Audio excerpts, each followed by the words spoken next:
Thanks for watching.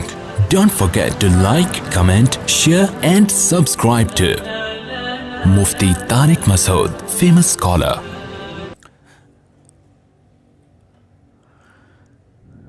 پچھلے درس میں یہ آیات چل رہی تھیں کہ اللہ تعالیٰ نے فرمایا کہ اے نبی آپ مکذبین کی اطاعت نہ کریں. سورہ قلم.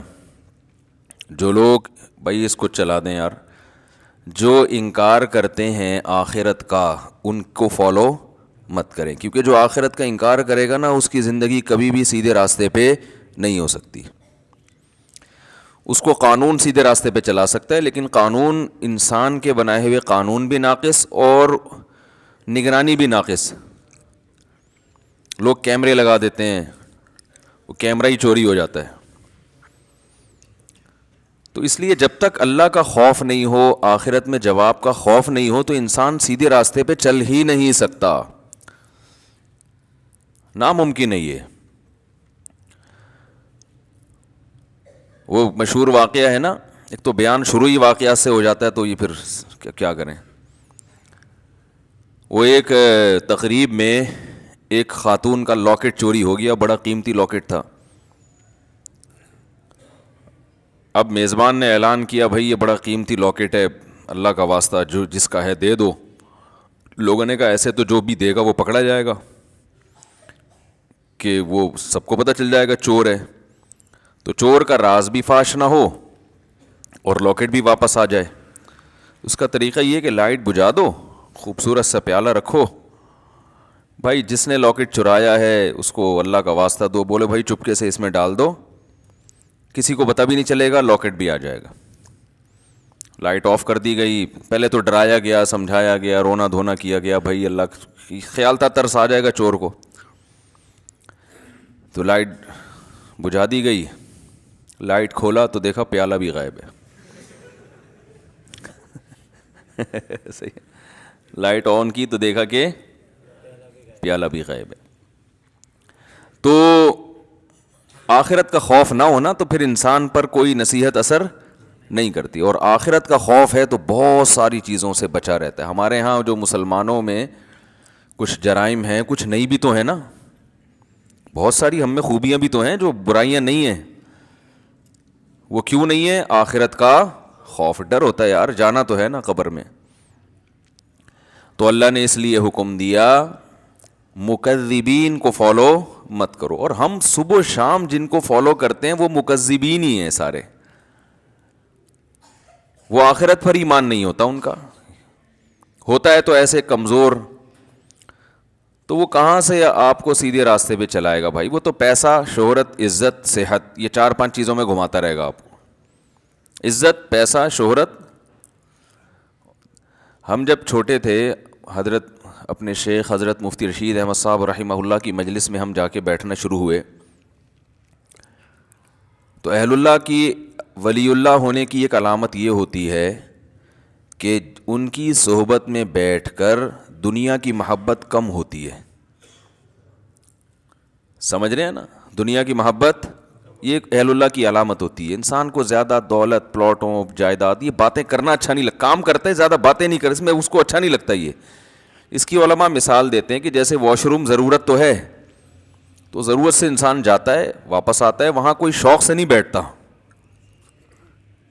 کہ یار مجھے بڑا اچھا لگ رہا ہے تو میں یہیں بیٹھا ہوا ہوں، بیگم یہیں کرسی لے آؤ، یہیں ڈال کے بیٹھتا ہوں، یہیں چائے پیتا ہوں، یہیں مطالعہ کروں گا. کوئی کرتا ہے ایسے؟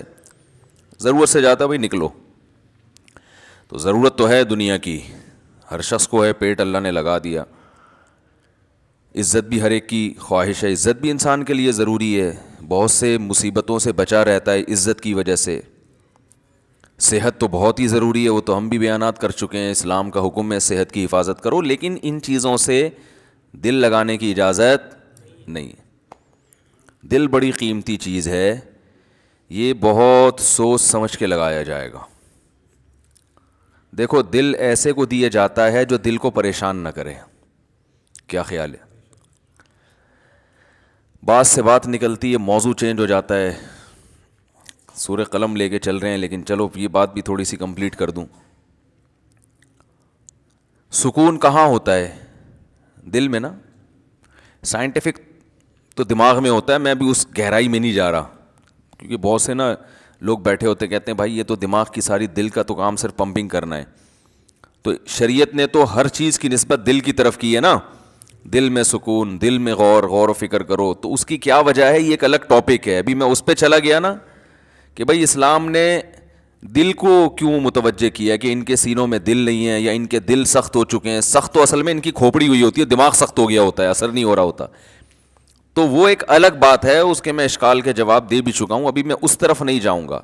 لیکن عام محاوروں میں نسبت دل ہی کی طرف ہوتی ہے. بھائی ہم نے تمہیں اپنا دل دے دیا، اس کے تمہارے دل میں اس کی محبت نہیں ہے.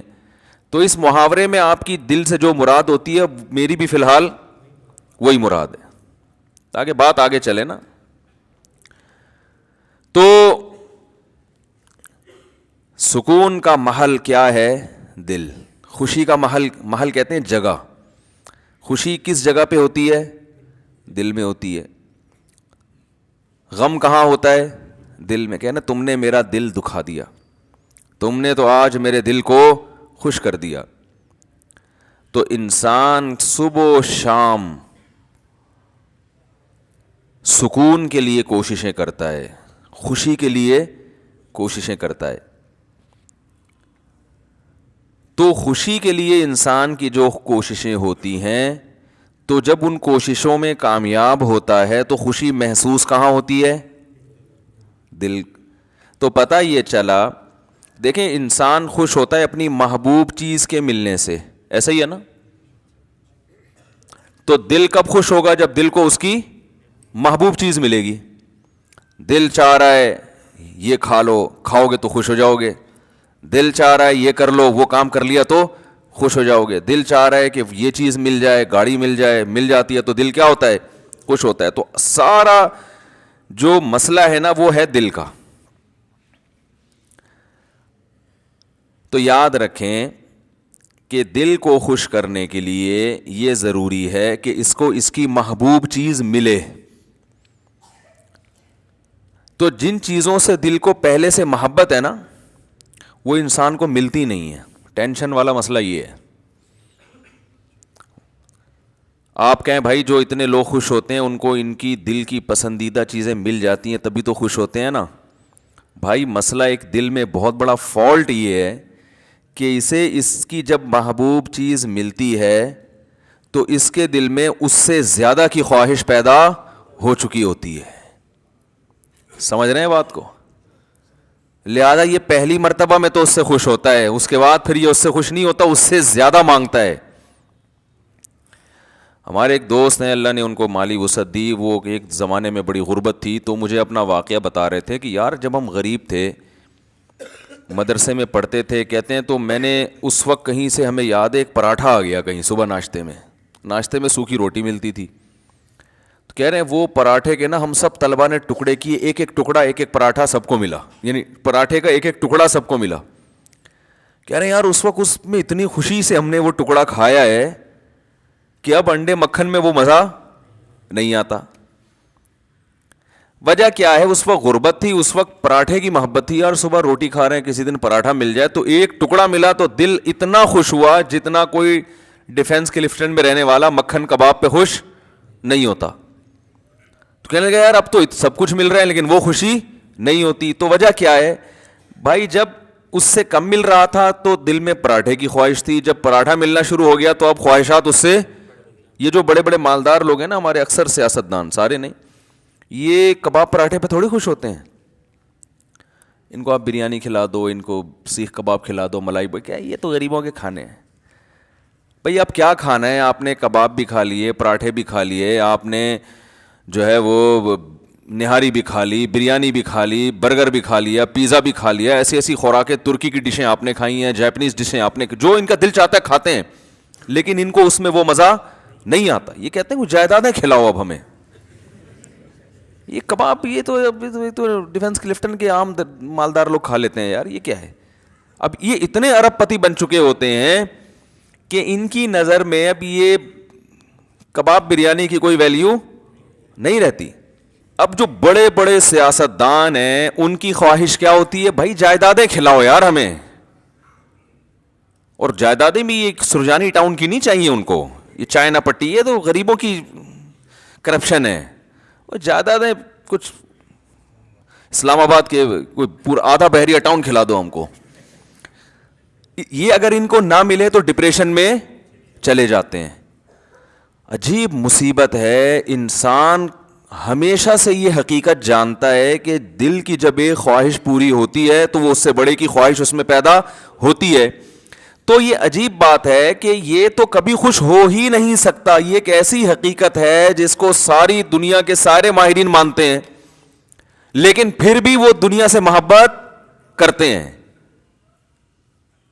تو بتاؤ کبھی ایسے دل کو سکون مل سکتا ہے؟ آج آپ کی خواہش ہے یہ مل جائے, تو جب وہ ملے گا نا تو اس سے آگے کی خواہش پیدا ہو چکی ہوگی, پھر اس سے آگے کی پیدا ہو چکی ہوگی. Thanks for watching. Don't forget to like, comment, share and subscribe to Mufti Tariq Masood Speeches channel.